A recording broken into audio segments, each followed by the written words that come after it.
We begin tonight taking a live look across our state on this warm and beautiful day. The Memorial Day weekend is just about here, friends. Millions of people across the country will be traveling to spend the holiday with family and friends. Just as people pack up to hit the road, though, severe weather makes its return to the state. Thank you so much for joining us. I'm Lauren Scafidi in for Kim Christensen. I'm Alexandra Lewis. Let's bring in 9 News Weather Impact Team meteorologist Corey Reppenhagen with more on the storms tonight and over the weekend. Corey, we want some good areas, some sunshine. Are we going to experience any of that? Well, tomorrow morning will be good. So from sun up to about noon, we should be good here on the Front Range. So enjoy that. It would be nice if today was going to be a weekend day, but unfortunately we have this storm system moving into our area, and that's going to create severe weather starting tonight. We have a severe thunderstorm watch right now. You see this blue area out here on the eastern plains, pretty far from the Denver metro area right now. We just got a warning from this storm up here in the Nebraska Panhandle. I'm really watching that to carry the severe threat right here through the northeast corner of our state tonight. So we'll have that potential. We also have these storms coming off of the Palmer Divide right now. So the I-70 East corridor all the way to Burlington may be under threat from these severe storms as we go into tonight. So look in the metro area, we can see the darkness out to the southeast, but we're likely going to stay nice and dry here and warm on the Front Range. It's still 83 degrees at Denver International Airport. And tomorrow we have a weather impact alert for the afternoon and evening because those severe storms will be right here on the Front Range, just isolated in nature. But if you do catch one of those storms, we could see ping pong ball size hail across the Front Range tomorrow. And then it looks like Sunday is going to be almost a complete washout with frequent and heavy rain showers at time. I'll talk about that coming up in the full forecast. Thank you so much. Many people will be heading outside to enjoy the three-day weekend, but if you're hoping to visit Trail Ridge Road, you may want to find another option. The popular and scenic road will not be open this weekend. Rocky Mountain National Park says crews have recently found ice, extra snowfall, high winds, and low visibility when trying to clear the road. However, there are several mountain passes open like Granella, Rabbit Ears, and Independence Pass. More than 4 years after 10 people were killed in a Boulder grocery store, a first-of-its-kind narrative is about to be released. The daughter of one of those victims is preparing to release a podcast she hopes can help others heal. 9 News reporter Evan Krugel shows us how.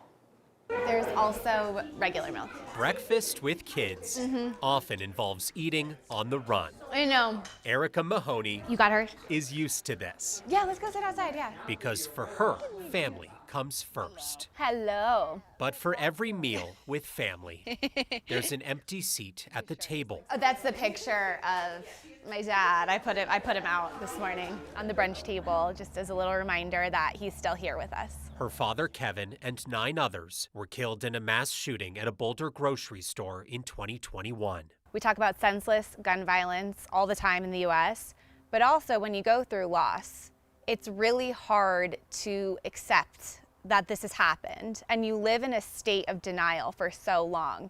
And I think you really kind of set off on a journey of trying to make sense of the senseless in whatever way you can. For a journalist like Erica, that came in the form of questions, interviews, and recordings, now being compiled into a podcast called Senseless with Erica Mahoney. When tragedy destroys your reality, there will always be that one unforgettable moment when everything changes. I mean, I've listened to this, I can't tell you how many times we've edited it, and it still makes me tear up every time. Yeah. The podcast includes interviews with others who lost family members, as well as survivors and those involved in the eventual prosecution of the shooter. We're really looking at it from all different angles, and I think sitting with people who experienced this tragedy in a different way than me was really humbling and really eye-opening. Erica still grieves the moments her father will never spend with her 2 kids. I love you. But she's hoping to turn that pain into purpose. I hope and believe that it will help others. And so that's my way of making sure something good comes out of this horrible tragedy. The trailer comes out on June 3rd, with the first episode released on June 17th. Reporting in Boulder, Evan Krugel, 9 News. One episode will be released each week. That podcast will be available on all major platforms for free. Boulder health officials are alerting residents that a bat has tested positive for rabies. The bat was found at a home in Boulder, and it came into contact with at least one dog that we know of.